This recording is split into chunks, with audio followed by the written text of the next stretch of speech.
Roman Novak is not a bank, okay? He doesn't have a big high-rise building. He is very, very, how should I say, fluid, meaning that hard money lenders, they may travel all over the world. They negotiate deals of all kinds and all sizes. People who need collateral loans are people that basically might need it. For example, a doctor who wants to get some equipment for his office will take a short-term, high-interest loan to bring that equipment in and get him going until his actual doctor's fees and insurance will pay for this equipment.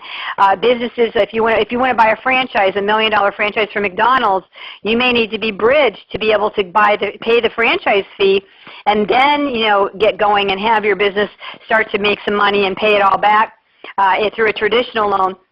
If you want to build a house or a property where you need to have money up front, $50,000 is the minimum that Roman will loan. But here's the thing that all these things have in common. You have to have hard assets behind these loans, and that's why they call them hard money lenders, because hard money means that there's actual real estate, hard real estate that has no debt against it, that are behind these loans to make sure that if the loan ever defaulted, that the assets are there to cover it. And then in the case of Roman, what he does that's very interesting is he's learned that if a person doesn't quite have enough of the assets, he will then combine it with insurance and to make sure that that loan is covered. So if a loan did default, then let's say, for example, you had $1 million loan and that loan defaulted, you would have $800,000 that, let's say, for example, that they put up in hard assets, but let's say $200,000 they didn't have, so they put it into insurance. So out of that $200,000, 70% would be covered by the insurance company, and then only 30% would be the responsibility of Roman. And of course, the $800,000 would be in assets that he now owns. So he's only had a couple loans default in the past year, and none in the past, I think it's been like 8 months now. So he's doing very well. And you have to understand, the guy manages just pushing $400 million in loans. So it's kind of like him owning a big giant hotel, and he has guests of all sizes that want to rent space in that hotel. Well, they book the money the same way. These business loans are all booked according to the need, according to how long they need it, which could be just a matter of a few days to a matter of a long period of time. A lot of people ask me, well, how can Roman afford to pay these high interest rates and to all of us? Well, because hard money lenders charge a higher rate of interest, period. And then keep in mind, in banking, in traditional banking, if you walk into the bank and you give them $100,000, they literally can loan it out for 10 times that much. It doesn't really make sense to us, but that's what they're allowed to do because of the growing interest.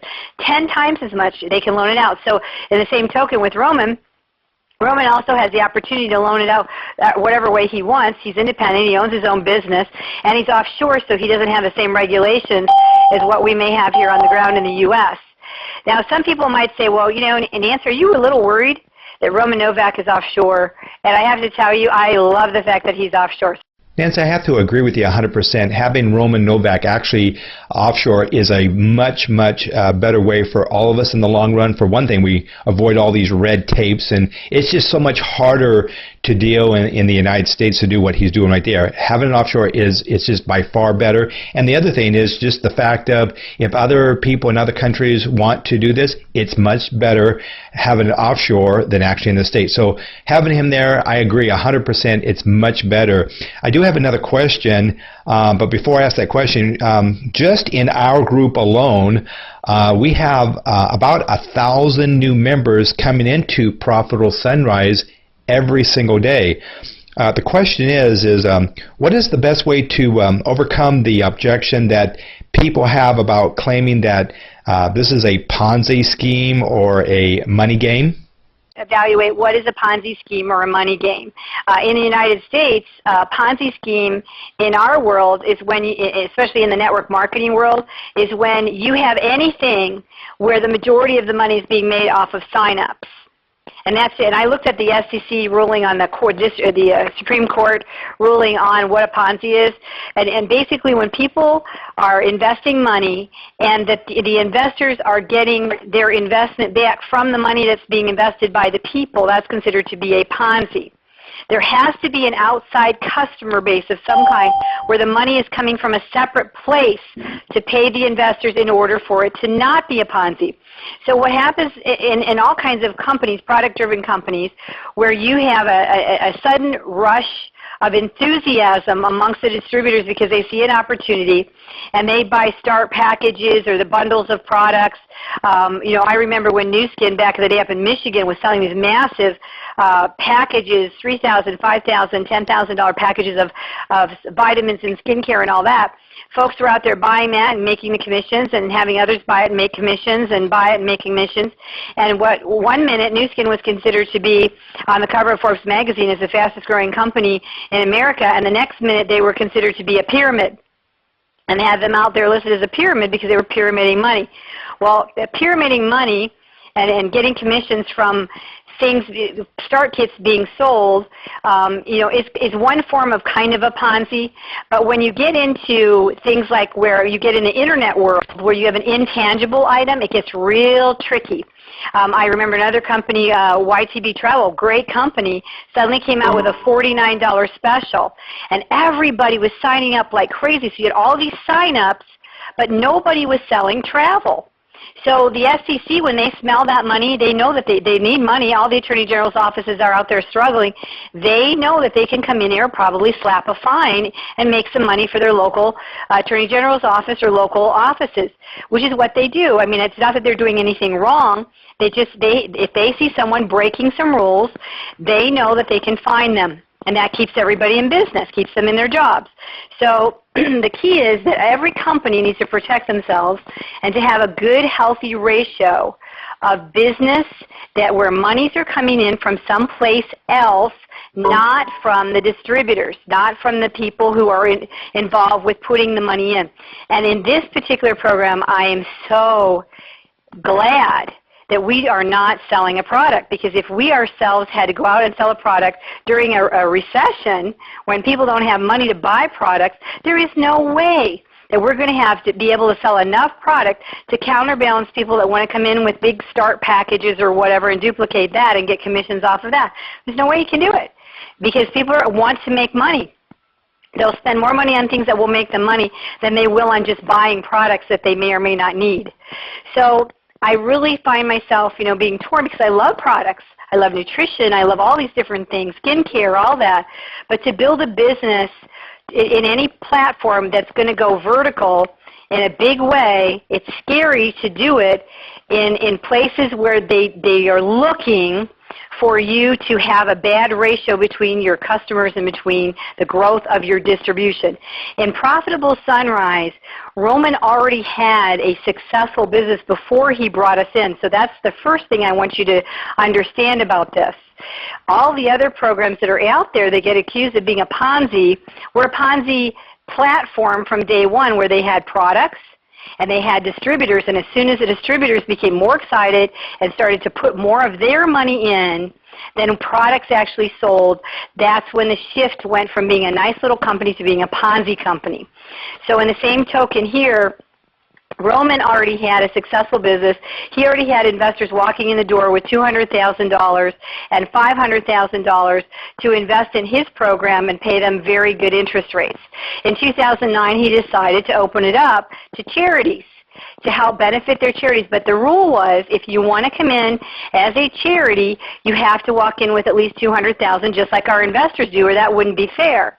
But we will let you do it with partners. You can, and I say the word partners because it's really not a word that we're really participants, okay? Because we have no partnership with each other, and we actually don't even have a membership. We're really not even members of Profitable Sunrise, to be honest. I'm going to talk to Roman about that because I've never given him my information. He doesn't have my identification in his system or my Social Security number or my driver's license or my address or anything. So how can I be a member of something that I didn't even put my name into? So we are participants in his program. So the deal is we're sitting here and we have something that already existed before us. He's a hard money lender. It's a legitimate business that is outside of any MLM or network marketing type arena. It goes on all over the world. There's hard money lender groups, and especially now with the deregulation of banking and them not doing short-term business loans. A whole new industry has opened up. He already was there. He's 10 years of banking experience and accounting experience. So we have a different story here. This program was not built to do what it's doing right now. It was built as a traditional business, but they've expanded it to charities. And our charities focus up ministries. And this ministry is the reason why you're here on this call. Because if we didn't have this ministry, we wouldn't have our group. And that's how we got it. So the deal is that it's important that not only our group thrive, but our ministry also thrives, so that we show that we came in the right way. Our ministry is thriving, and that is our umbrella, that's our shelter as to why we're doing this program. And so therefore, as we move forward, Roman will have more and more investors, and I say the investors to him because he can legally say the word investor. He will have investors that are and are not in any of our groups. And he will have all of his customers, every single customer. And here's the biggie, guys. Listen carefully. Every single customer that he has that is a borrower is not an investor. And that is why this is not a Ponzi.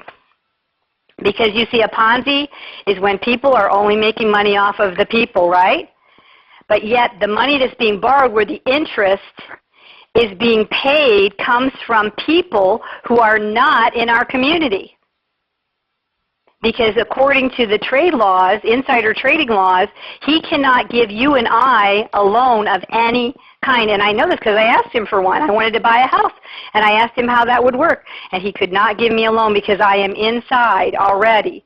I am part of his revenue portfolio. The resources that I bring to the table are already in the system, so therefore I cannot be on the other side as a borrower, where in Ponzi's, you're it. In a Ponzi scheme, it's your money who also pays the people that are in the community of investors. And especially if you're in a product-driven company, when a lot of us are familiar with one that did a penny auction, they couldn't sell enough stuff on the penny auction to pay the people, so they had to pay the people from the investors. In this case, he's not allowed. He is not allowed to use any of the investors' money to pay us. It has to come from the borrowers because of insider trading. So that's what makes this not a Ponzi.